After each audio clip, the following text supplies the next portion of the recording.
everyone. Welcome to the Find a Moment podcast, where we navigate the space between ideals and everyday life. We are your hosts, Gretchen Roberts and Jennifer Ford, and we look forward to finding a moment with you today. Welcome to the Find a Moment podcast. Gretchen and I are looking forward to starting this new series with you on worship. And worship is something that is just such a common word, and I think it comes with a lot of different expectations and assumptions, and there's a lot to unpack there. There's a lot of history with that, but we have just really felt like this was a topic that we wanted to explore and just see where our conversation goes, and we're excited to invite you into that today. One of the things that we like to do when we start off our episodes is we share a meaningful moment from our week or whatever, and we feel like that's just a way for you to get to know us a little bit better, and for us to just be reminded of everyday life and why it actually does matter. And so, Gretchen, do you have a meaningful moment to share? Of course. Yay. Yes. So, over the course of the past several weeks, I've been able to get together with several different friends who are going through really challenging, difficult seasons. And I think a lot of times when we're going through something hard, it's maybe easier to just stay at home or not message a friend or withdraw a little bit because we don't want to have to talk about the hard things, or we feel ashamed about the hard things or burdened by the hard things, and we don't want to feel like we're burdening others with those. And so going through challenging and difficult times can really feel isolating. And so, spending time with some friends going through these really challenging seasons was meaningful for me in realizing and remembering that I don't have to have the answers, because so many of the things we go through, we do not have the answers. And it is beyond our power or wisdom to even be able to come up with an answer. And I think a lot of times when people are going through hard things, they don't really want an answer or a trite answer, And so for me, it was just meaningful to be able to offer myself and to offer that I can listen and I can try to sympathize and empathize in areas that I have felt similar things before or have gone through something similar before, but mostly just to help them know that they're not alone, and that I have hope for the other side of this difficulty, and that I see the value in them, and that I value their friendship.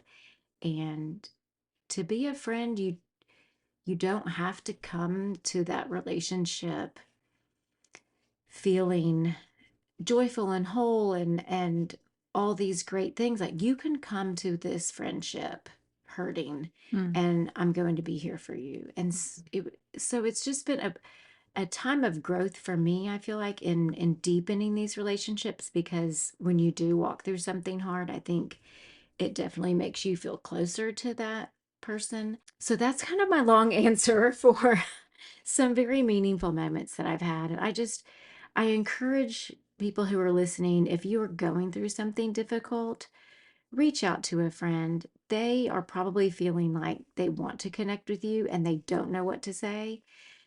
And just opening that door for them to say, I want to spend time with you, and I'm going through something hard, but I want to enjoy some life with you, whether it's a cup of coffee or a walk around the park or lunch or sitting on the porch together. Just if you're going through a hard time, I would just encourage you to reach out just to one friend. Just start there. And if you are on the other side of that and you know a friend who's going through a hard time, I would just encourage you to reach out to that person. Send them a text letting them know that you are praying for them and that you care about them, sending them a verse or a poem or a song, some kind of encouragement. Just taking those little steps of friendship can really go a long way. I love that. And you'll be creating a meaningful moment for them Mm, by doing that too. I know anytime if I've ever been going through a hard time, having somebody that I know who isn't going to try to fix it, because I think sometimes we have people in our lives who are fixers and they mhm. don't instinctively know, like, should I ask, do you need me to fix or do you need me to listen? Right. And I have to remind myself of that even with my kids and husband. But Gretchen, you've been one of those people who's just been such a good listener and a burden sharer Mhm. for me. And I know too that there have been things that you've shared just over the years that Right. when we share those things with each other, it opens our friendship up to go so much deeper, like you were saying. Mhm. And it's sort of an honor when somebody chooses to Right. share a burden with you because you know, like they're not sharing this with everybody they're not sharing this with their entire contact list or on their social media. They chose you in this time. So that's really Mm, special. For me, I would say my meaningful moment was actually yesterday at church. We've missed church off and on throughout the summer just because of being out of town and different obligations and things like that, which is definitely not the norm for us during kind of the school year. During that season, we're very, very consistent. But yesterday, at the end of the service, we shared communion as a mm, congregation together. And, I don't typically think of kind of end of summer as being a time when I would expect communion.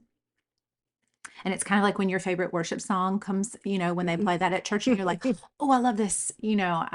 It's like this sweet surprise. That's how communion felt yesterday. And just being mhm. reminded of how deeply woven the Passover meal Mm, is throughout scripture all the way back to the Old Testament and just how intentional God was with including that at these different touch points and having different people talking about it and pointing to it all throughout, even into Paul's letters, looking back on it and just knowing that when we share communion, when we take the bread and when we take the wine or the juice, that we are participating in something that happens around the world and has happened for generation after generation, age to age.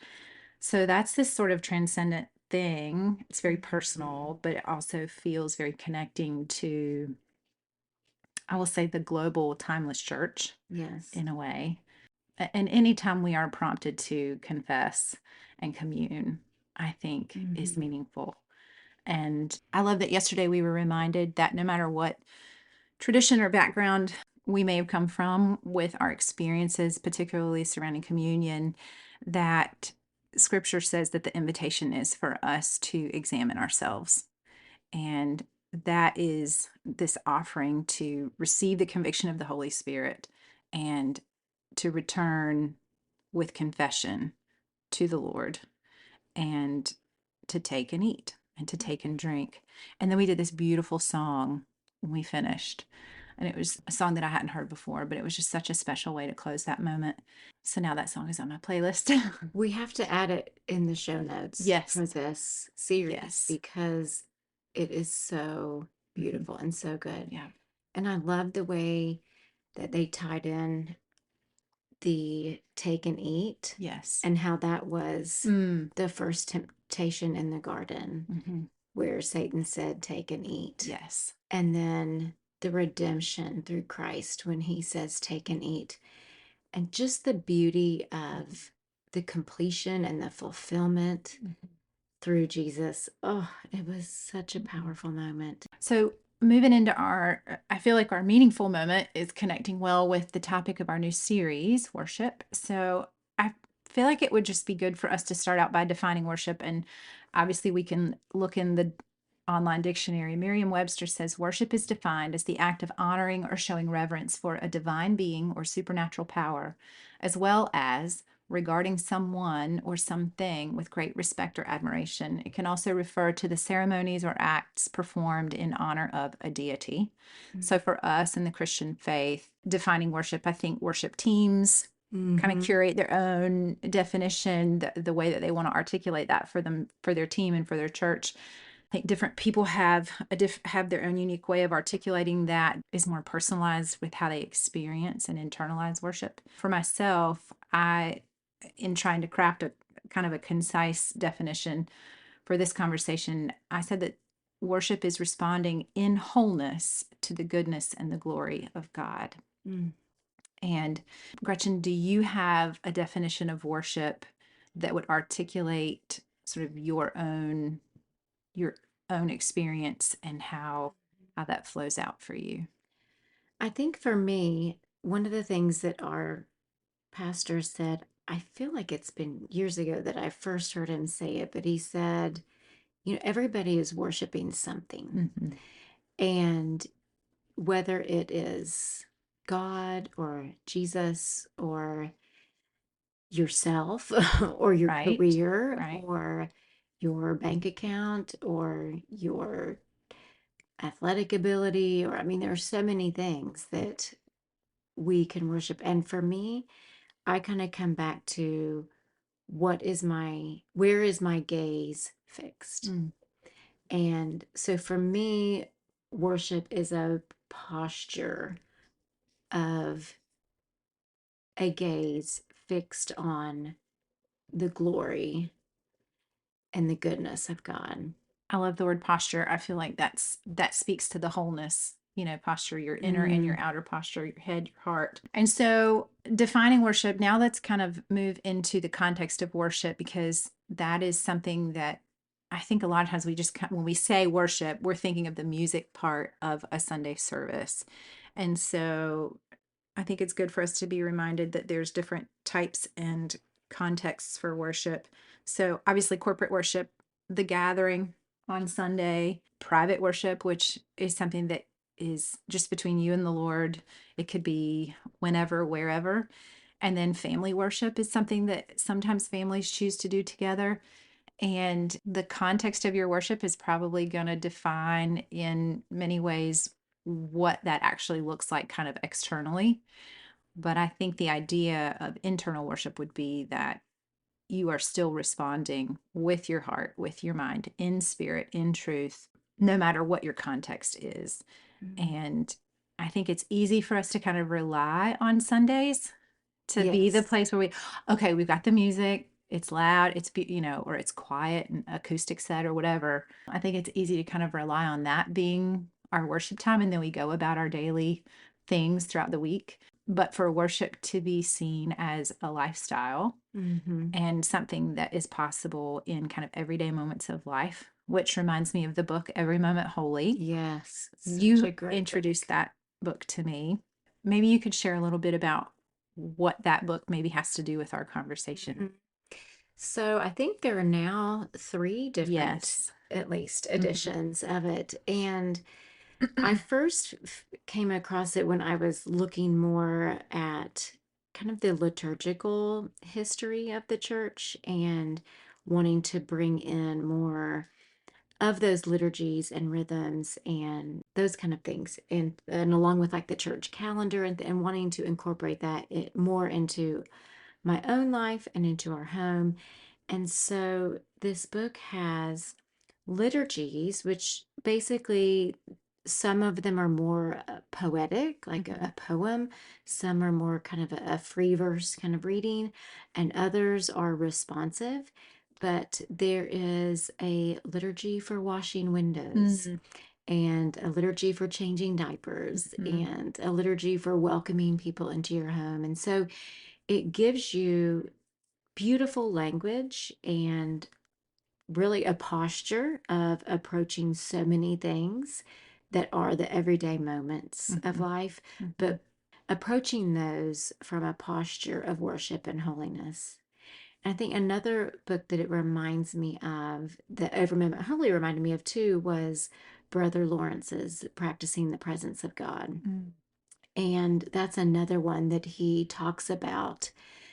When I'm washing the dishes, I'm worshiping. And I think there probably is a liturgy in there for washing the Mm. dishes too. But that book is so good too, that it just talks about how our everyday life can be worship. And so Mm. much of it is based on the lens through which we see things and the posture that we have towards these things and the gratitude that we have in receiving all of these things. And I love that Every Moment Holy gives you the language Yes. to verbalize the sacredness of the everyday. Mm. So one of the things that we have as kind of a big vision for this podcast is talking about the ideals and then everyday life, because it's rare that there's not a gap between those two Mhm. things. And so we're talking about worship. What is the ideal? And then what is everyday life? And so as I'm kind of thinking through this, I think the ideal would be that we are fully surrendered and we are offering ourselves in wholeness in worship, not just with a community of believers on Sunday, but also just in our daily lives. So that's the ideal. But then everyday life is what we are giving energy and affection to things that are temporal, things that, like the verse says, that moths and rust will destroy. And then church on Sunday might feel like the only time that those distractions are kind of shoved into the background so we can actually focus on singing some songs. And our church, we usually have 3 songs at the start of the service. And just for me, it usually takes at least into the second song before my mind is calm and I'm able to focus and I'm not paying attention to all the technical things that are happening in the room. And I'm not trying to see, like, who's running sound? Are people still coming in? How many open seats are there? Who did I get to see before it started? So sometimes it even takes me a minute to get into to get my mind and my heart in the right place. Gretchen, what would you say is kind of ideal and then everyday life for you Mhm. with worship? For me, the ideal is having that posture of gratitude Mm, and of not being in my circumstances, mm, but being just with my heart and mind fixed on God. And I think that we can have that ideal. Like you said, it doesn't just have to be at church on Sunday, but I feel like it is harder in your everyday life to have that posture, even when it comes to, talking about washing dishes. There have been many a times when I may have put the dishes in the dishwasher with a little more spunk than You're not slinging than, dishes, are you? than gratitude. So I think there's just so much more opportunity for growth in the everyday life and to have that posture. So for me, it is this. I keep saying the word posture, so maybe I should think of it. That's a A good word, heart though. set, a mindset of gratitude, of service, of love, of surrender. It's kind of like this connected oneness with God, Mm, is what I feel that worship is. And there have been ways that I have found to incorporate it into my everyday life. And one of the things that comes to mind is, I think in previous episodes, I've talked about how I have been a runner. And so I would love to just go out and run mile after mile. And one of the things I would do is have a great playlist with all kinds of worship music. There were so many times when I would be going on a long run and put on that playlist, and I would run and worship. mm. And I would sometimes have a hand in the Yes, air as ma'am. I'm running down the road. And so people probably wonder, what is this crazy lady doing? But there was something so connecting with that physical focus that you have, and then you're out in nature and you see, the sunshine, the trees and the wind blowing in Mm, the leaves, and hearing that music. And a lot of times with living on the coast, I would be running near the beach and the water and just being in creation. There was nothing but to do but worship. And mhm, so bringing that kind of everyday, that worship into the everyday life of other things I enjoy, combining those mhm. together was so beautiful. And I can hear songs now that I remember running to those songs and worshiping. And another way I was thinking of that I've incorporated worship and particular music is with every pregnancy, my husband and I would create a playlist Oh, for that child. And so during the pregnancy, we're pulling our favorite songs of that time together and putting them on a playlist. Or back in the day, we would burn CDs. So Oh my goodness, that's a throwback. so we would burn a CD, and that was our worship music for that child. So it would be that particular child's praise. And then we would take our little CD player and our CD to the hospital. So all during labor, we would listen to that CD on repeat. And so all of those songs had such meaning because they were all through the pregnancy that we had put them together. And then going through those hours of labor and hearing Mm. that CD. And then we would pull that CD out the night before before their birthday. Oh my And as we're goodness. decorating for the birthday, we listen to their Oh. CD. And the sweetest thing happened. So my youngest just turned 10. And so we were talking about his praise CD. And he said, "How did you know what my favorite songs would be?" Oh, Oh, my goodness. so precious. So I had more copies of those burned CDs. So I gave him one to put in his room so he could listen to it Oh my too. But goodness.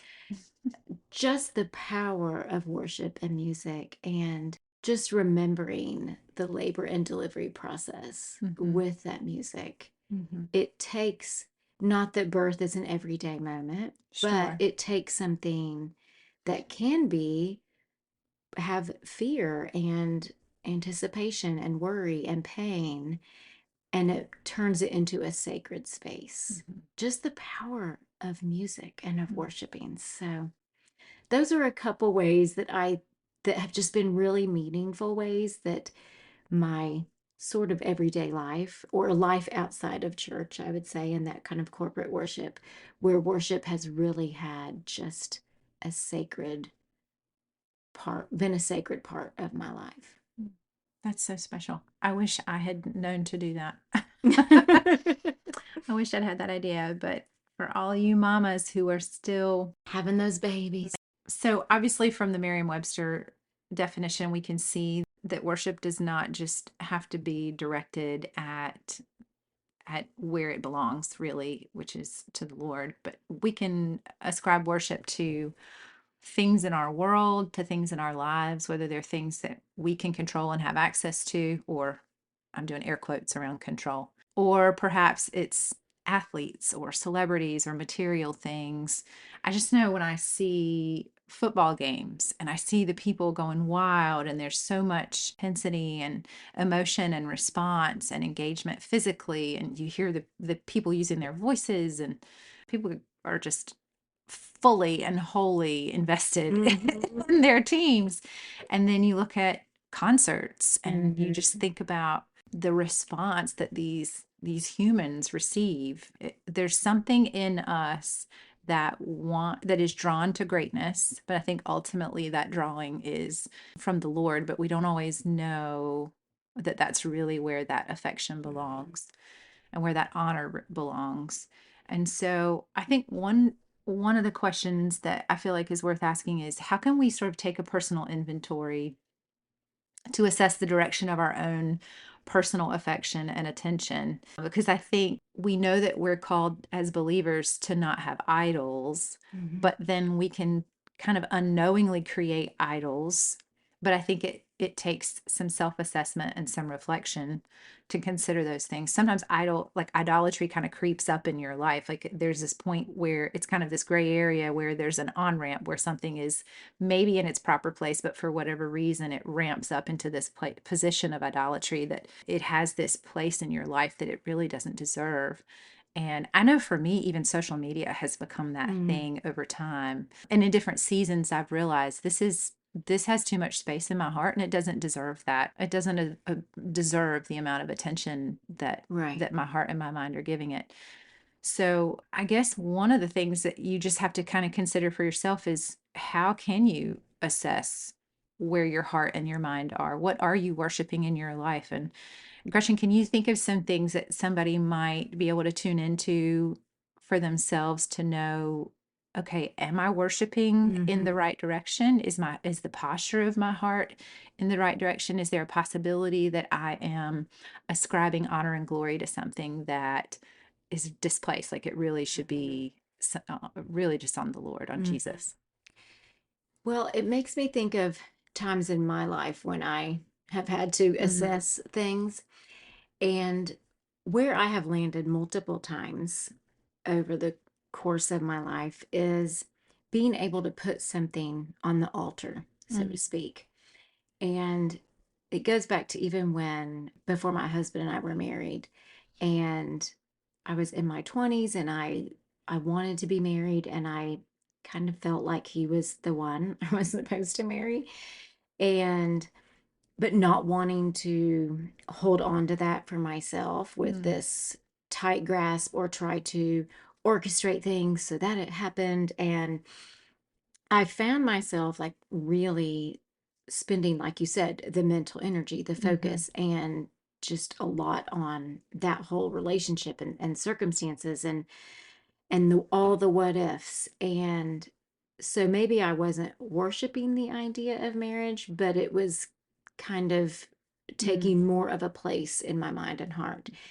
And so I really felt convicted in reading through scripture about Abraham and Isaac and how mm, being willing to put something that you love and something that is good on the altar mm, and allowing God to say, yes, that is what I have for you, or no, that's not what I have for you. And so it going through that back then really set the tone, I think, for my a lot of my adult Christian life. mm, I would constantly ask myself, am I willing to put it on the altar? mhm. And so there have been seasons where, I talked about kind of getting more into the liturgical calendar and the church calendar. And so during the season of Lent, I will put things on the altar. And Mm, so I have put social media on the altar during Lent before. And I think putting on the altar something practical like social media,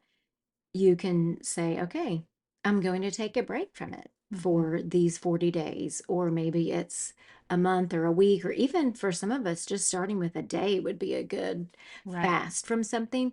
And I think when you put it on the altar, it then shows you how much it means to you Mhm, and how much you want that and desire that and look to whatever that thing is for happiness, for your identity, for completion, for mm, all those things. mhm, And so that's been a way that I've been able to assess things of, is this becoming too much mhm, for my attention? And it can be very practical things like social media. It can be more mysterious things like relationships mhm. and things like that. So that's kind of where I've landed. Do you have any kind of process or way to explain how that has played out in your life?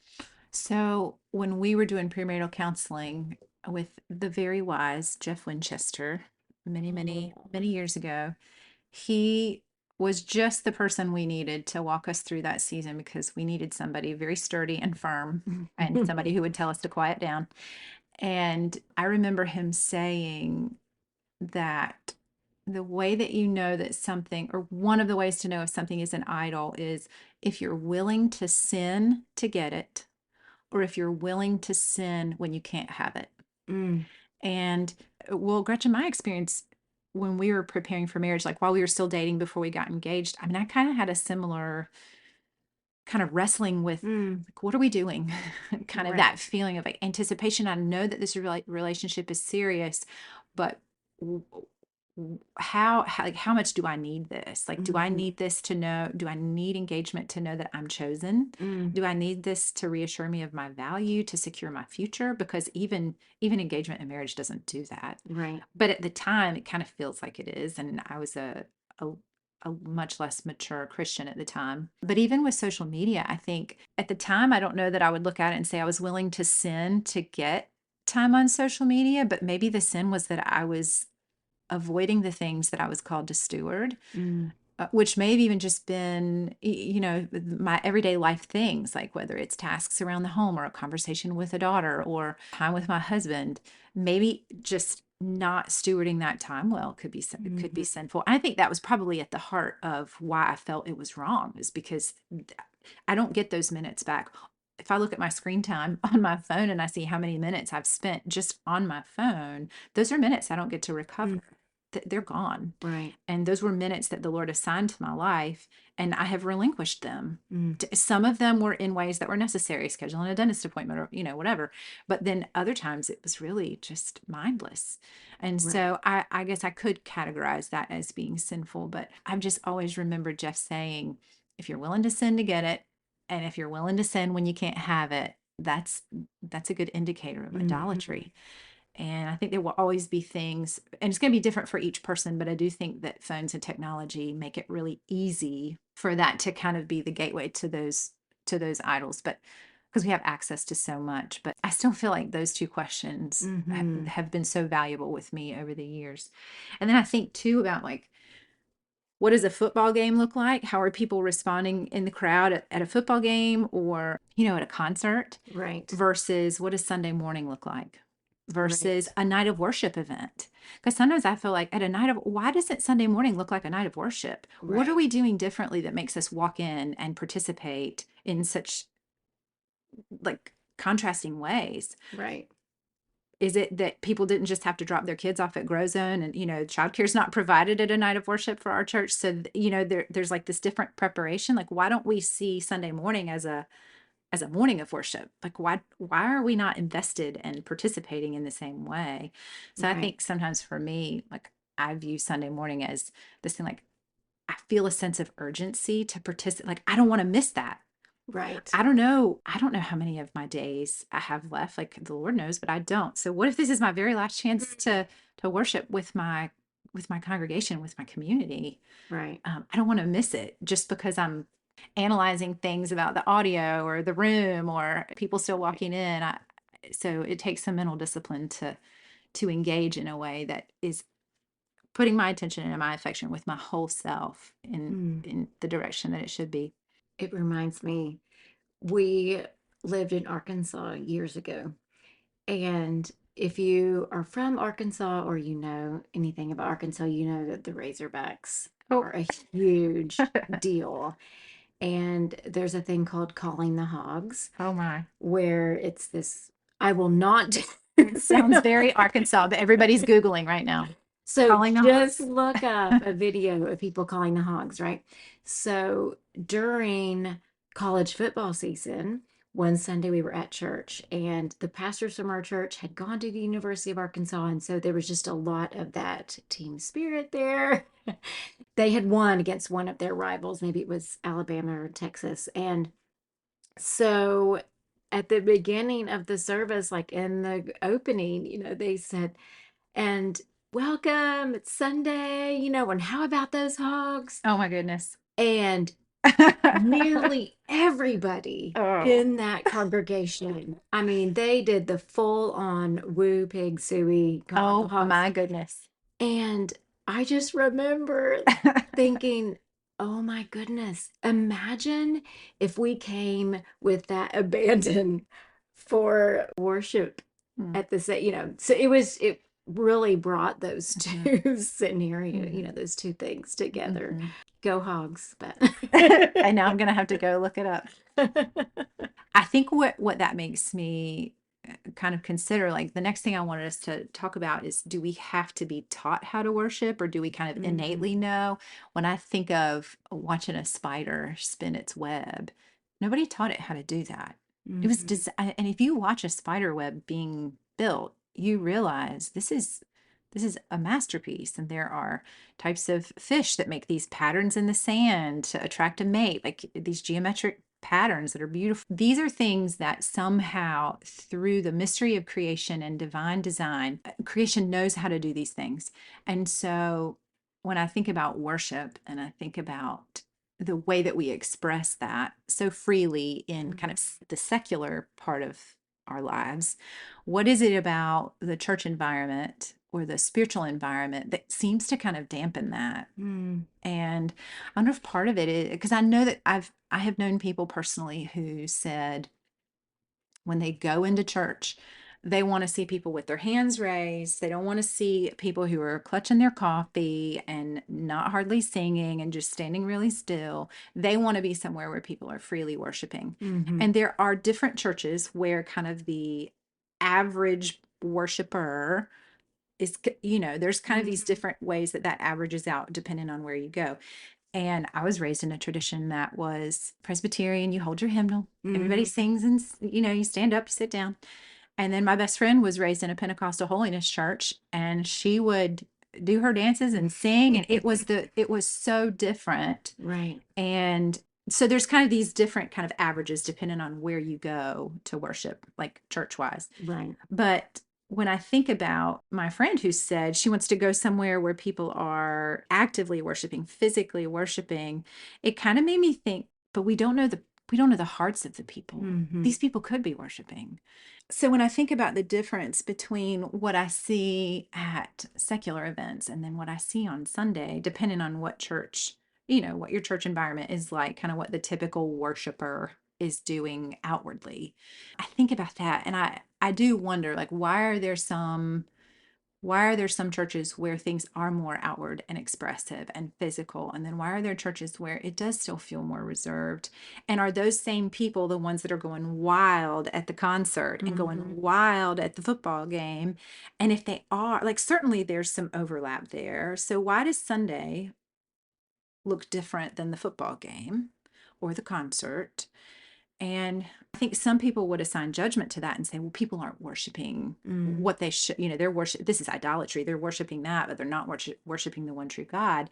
To me, I think maybe it's a maybe it's an issue of like understanding reverence Mm. and understanding like it all there can almost be some fear involved. Like I'm afraid to worship with my whole heart. I have Mm. unconfessed sin. I don't feel worthy. I know that I'm being invited into the presence of God, but I don't know how to wrestle out all the things that I'm being told and all of the lyrics that I'm supposed to be singing. I don't know. Maybe I don't know if they're true. Maybe I don't know if they're for me. Maybe I want my worship to be authentic, but I'm just not there yet. Or maybe I'm this is just a tradition that I'm not used to. Maybe I don't know that I have permission to raise my hands. Mhm. There are times even for myself, I find myself with my arms crossed and I realize I my physical posture matters. Makes me think of the chapter in Screw Tape Letters Mm. where they're going back and forth and he's talking about how it's good and this is kind of the strategy of the enemy, make the believer think that their physical posture doesn't matter, Mm. whether it's in prayer or in worship. Mhm. Make them think that it's really not a big deal because the enemy knows that there's something that we surrender when we open up our posture from this protective kind of arms crossed, arms down, or even holding our coffee. And if you're holding your coffee, I'm not judging you because I hold my coffee sometimes. Because I hold mine I every hold that Sunday. coffee, that sacred coffee, helping me stay alert for the word. But then at the same time, like, what are we missing? And what could we experience by opening ourselves up physically to a more open, available outward posture that is less protective with our arms in or down and more just outwardly surrendered? Mm. Why do we even resist that? Mhm. Does it just sometimes it just feels like it would be like kind of like a hard conversation we don't want to have or confession or sharing about that really hard burden with a friend. Sometimes it just feels like there's so much that I'm holding back that if I were to open up and expose, it would be so messy and Mhm. so hard. Mhm. And there would just be so much that it's easier to just guard it and keep it all in. Mhm. And sometimes it doesn't ever feel like there's really a like, do we want to do that in church really? Do we want Mhm. to just be completely undone and have our makeup running and mine, not Mhm. maybe not other people, but for me, I'm like, do I have waterproof mascara on? Do I have a tissue? Am I going to embarrass my kids? Am I going to be, do I have to leave the room? Sometimes it can just be so overwhelming and overcoming that maybe we Mhm. avoid and resist that. Right. And I think maybe there's differences between men and women too. Mhm. Um, But the physical posture is a thing that it took me, it even took me a long time to get comfortable with Mhm. physical worship. But now I feel like it's, in terms of Sunday morning, now I feel like it's just a very natural thing. It can go back to even our identity episode. We're Mm, talking about like understanding who you are, and maybe it is that maybe someone is an introvert and they would never think of raising their hand in church, mm, and that doesn't mean they're not worshiping, right? right, right. And so I think understanding who you are and giving others the space to Mm, understand who they are hmm, and how that looks. I mean, I can think of even just in my own immediate family and how each person hmm. worships differently. For me, a lot of times I'm holding my coffee, I'm sorry. I'm not judging. Not judging. I would say over the course of time, like the majority of time, my eyes are closed. Like I Hmm, don't see what anyone is hmm, doing around me because that is just a way that I focus on the Lord. And so the majority of the time, my eyes are closed to help me have kind of that focused posture.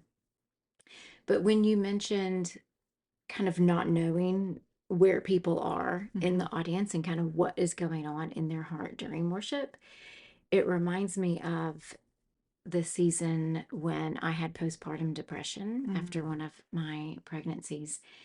And I remember being in church and looking around. Well, this was one of the times my eyes were open during worship. And I was looking around, and tears are pretty much flowing from my eyes as I'm looking around at everybody who looks so full mm, of joy and just this worshiping with abandon and singing and smiling. And I just looked at person after person as the tears rolled down my eye, out of my eyes. And I just thought, I want to have that joy again. And mm, just remembering that feeling of postpartum to where it just feels like your mind and your body are disconnected, and you just pray that they will be connected again one day.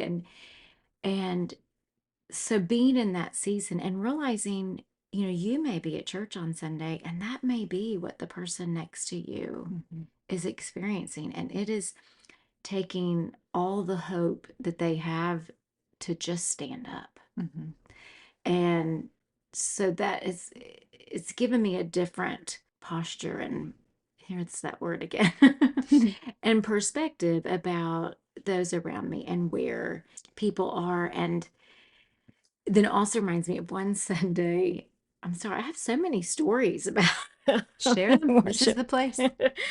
There was one Sunday during worship, I had to use the restroom. I think I was pregnant with one of my one of my babies then. It was during worship and it was a very emotional worship set. And so I went to the restroom and there was a woman in there crying. Mm, And I just said, "Oh, are you okay? How are you?" She just pours out her heart, telling me how the music brought up this and that. And so she's sharing all these things of her life. And I said, "Oh, I'm just listening." I said, "Can I pray with you?" And so I'm praying with her out loud, just over her, and finish praying. And so she's leaving the restroom, and I hear someone crying, and a woman walks out of the stall, and oh, she was crying, and she said, "I just heard you praying with her. Will you pray with me? oh And my this is what's goodness. going on." And so realizing, I mean, there is so much going on in the Mhm. hearts and minds of listeners and people at church. And that's the day I thought maybe we need to have a restroom ministry, The broken are restroom in the prayer bathroom. ministry, to where someone is in there just to pray with Oh, people, because it was just one of those mornings where, wow, people were just in a hurting spot. You just never know during those Sunday times just mhm, what is going to be undone, like you mhm, said. mhm. I don't think there's ever a person who is not going through something hard. Right. And then you see that they've taken the time to prepare and get themselves to church and to walk in the doors and to find a seat. And that can feel like uh, that can feel like an impossible ask to some people when you Mhm. know what's actually going on and you see that they still came. It makes me think of what I on the Theocast podcast. I don't listen consistently, but I was listening the other day and they were talking about the experience of worship. And I think experience has kind of become a bad word Mm. in the context of worship because I think it can kind of become this thing where we're just talking about it like it's only experience. Mhm. If that's the case, then yes, that can be a bad thing. But then if we reconnect it back to wholeness and on the Theocast podcast, though, they were recently talking about how one of the hosts was sharing about how at one time they were going through something similar to like what you shared when you were having postpartum depression and being unable to sing in that moment to sing the praise and the Mhm. worship and to say the speak those lyrics but being carried by the Mm. praises of the other believers in Wow. that moment and the hope and the strength that offered. I Mhm. mean, it was very similar to what you kind of Mhm. experienced there.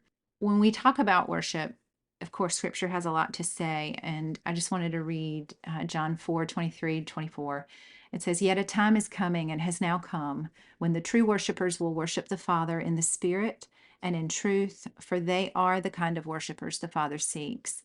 God is spirit, and his worshipers must worship in the spirit and in truth." And so I Mm. love that there's these parts that are broken down, but then also we know that we are called to bring all of that integrated together in wholeness and fullness in our worship. And so when we think about worshiping in wholeness, okay, the truth part, that is just knowing the word, having confidence in the work of Christ, in his death and his resurrection, his promises, knowing who he is. And in that, we honor his character, we honor his teachings.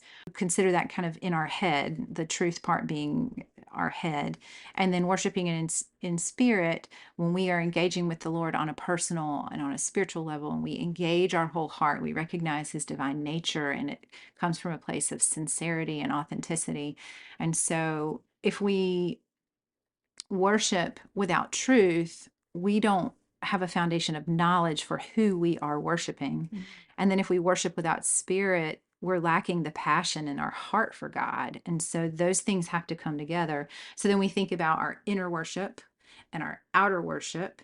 And Matthew 15:8 and 9 says, "This people honors me with their lips, but their heart is far from me, and in vain do they worship me." So this is kind of looking at Mm. outer worship, where Jesus knows the contents of the heart of man, and he hears and observes their worship, but he also knows their inner being, and so he knows that this praise is empty and vain because it's only external. And so I think that just again reminds us that when we worship, we are called to worship in Mhm. fullness and in wholeness and in spirit and in truth. And then our worship also has to depend on a right spiritual or emotional kind of grasp of God's glory, his supremacy, his value, his deity. And so true worship has to be based on us actually understanding his nature. And that's the worshiping in truth, right? And Mhm. having a right value of his worth and of his work. And so back to kind of the experience word, there's sort of this narrative in Christian culture around experience and about emotion in kind of modern Christian culture. And Mhm. I kind of see that as something like maybe that's cautionary. In what way is that cautionary? Is that something that we should seek, like an emotional experience? If I'm having emotions in my worship experience, is that bad? So I think understanding that language is important. Is that something that we should be seeking after an emotional experience? Is it wrong to want that? Is it wrong to enjoy the emotions that come in a worship experience? If we're seeking just the emotion, that's something short term. But I also have to think like emotions are part of how we're designed. And Mhm. so I kind of have explained to my kids as they're growing up like your emotions are a gift from God. And of course I love the Inside Out movies because they help Right. to like translate all of this, and especially after the first one it made me really realize like there's so much value even to sadness, Mm, because if you're sad about something, it means that there's something that you have valued, that maybe mhm, you're like, grief proves loss. I know our pastor has said that at funerals mm, before. And so when you think about emotions, we've taught our kids that your emotions are just on your dashboard. They're not your navigation, but mhm, they're given to you to kind of view and assess, and it helps you understand what's happening as you are interacting with the world around you. So I just wanted to kind of talk about the emotions in worship.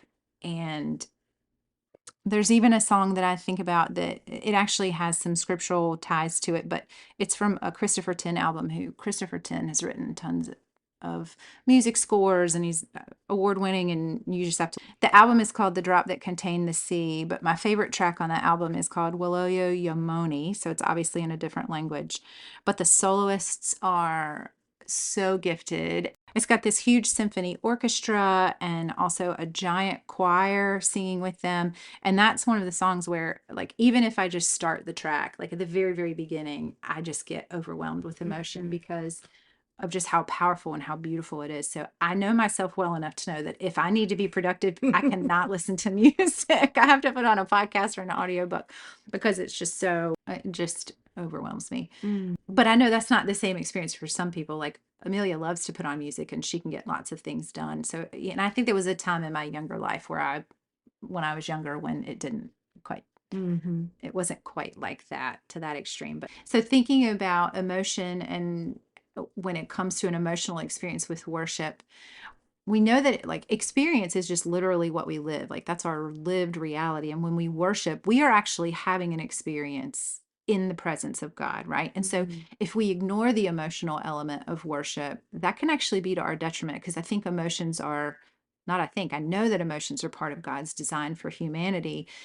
But if we only worship out of emotion, this is also a disintegrated way that we worship, because mhm, even though emotions are part of us, I kind of look at it as like being on our human dashboard. It helps us to assess and understand what we're experiencing, but that can't be the destination that we can't put that in as our end point for navigation. If we know that we're moving into a worship experience, we can't say, I want to feel my emotions. I want to be overwhelmed emotionally. Like that can't just be the goal. mhm. So, Well, it reminds me of in C.S. Lewis's The Weight of Glory, he talks about nostalgia mm, and how when you remember the smell of something from your childhood or the mm, nostalgia of maybe your childhood home or different mm, of those things that feeling is not really a longing for that thing that could ever be a reality again. I have to find the quote, but that feeling of nostalgia, which I feel is a lot of some of the emotion for me with mm, worship, it's nostalgia of how I felt singing that song before, especially if it's an old hymn. mhm. There's so much what I would Yes. categorize as nostalgia. But he says that nostalgia is a longing for heaven. Mm, And the way he articulates it in The Weight of Glory is so powerful. And I just love that. And so it makes me wonder too if that if that experience is that kind of same nostalgic longing mm, mhm, for complete wholeness and mhm, redemption and what heaven will be. mhm. There can Maybe. all no, I could definitely I could see that in my own worship. I can see how that kind of articulates some of what I've experienced. And I think too, you can have a transforming of emotions. Like you can kind of go through an emotional journey through worshiping, like on a Sunday morning. You may come in with really significant burdens and be feeling hopeless and feeling like, my relationship with this child is never going to improve, or my marriage is struggling, or this situation, whatever Hmm. that burden is in your life. And through singing the lyrics and through taking the time to focus your heart and your mind, worshiping in spirit and in truth, those feelings of dread and hopelessness can often be transformed into hopeful and Mhm. encouraged and grateful, even though your circumstances haven't Right. changed. Like nothing has really happened except you have offered yourself through worship, trusting that the lyrics that you sing and trusting that the posture of your heart and that the things that you Mhm. know are true, that you believe to be true about the Lord in your mind, so your head and your heart, when you offer that, there is this transformation that happens. It reminds me of the verses in Philippians that say, "Do not be anxious about anything, but in every Mhm. situation, by your prayer and petition with thanksgiving, you present your requests to God. And the peace of God, which transcends all understanding, will guard your hearts and your minds in Christ Jesus." So the heart and the mind, that's the spirit and the truth, right? The worshiping in fullness, there's a transformation that happens, this guarding, a protection of your heart and your mind. And again, nothing has changed in your circumstances, but it's saying by offering prayer and petition with thanksgiving, Mm. when we come to the Lord, which that's what's happening when we worship, we're approaching Him. There's this transformation. We go from anxiety and worry and hopelessness, and there's this exchange to where God comes to us and he offers peace, this thing that doesn't make sense. It transcends understanding, but it provides protection and a guarding to our hearts and our minds in Jesus. And so I think that's one of those things that is kind of the supernatural experience, Mhm. where we know I came in with sadness, I came in with despair, I came in with dread, I'm leaving with joy, I'm Mm. leaving with hope and a piece that I can't explain. And it doesn't have to be explained other than knowing that this is the exchange that God offers. There's an invitation when we come with our worship, when we come and we offer prayer and petition with thanksgiving, with a spirit of gratitude, we can offer those things to Him, and He comes and offers peace Mm. in place of anxiety.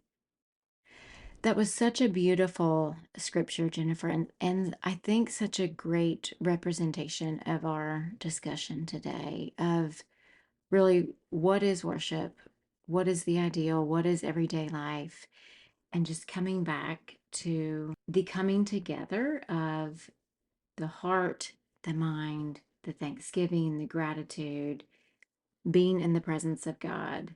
The result of that being that relationship with Christ, with the peace of God that surpasses all of our understanding. It's such a beautiful picture of worship. So thank you for sharing that scripture. You're welcome. We love to end our episodes with a call to action of sorts, of some things, some practical things that you can take away. And today, we would invite you to join us on our show notes page, and we are going to share some varied music for you to listen to, some that we have mentioned in this episode, and then just some other pieces of worship. And that would be our invitation to you, is just to join us in worship and in thinking about what worship means to you and what it has looked like in your life. So, in our next episode, I think we're going to start by talking about the interesting ways that our bodies are involved in worship and kind of this physical component. And I'm excited, Gretchen, for you with your medical background, for you to talk about and through some of those things so that we can just actually appreciate how intentionally the Lord has made us, like our physical bodies, and what happens in our minds when we choose to engage in worship. I'm excited about that. And we're going to talk about our favorite hymns and music preferences, and if that's Mm, okay or not when it comes to the type of music that our churches offer. And so I'm looking forward to that next conversation. me And then we're too. going to have a special guest to wrap up our series after that. So thanks for listening.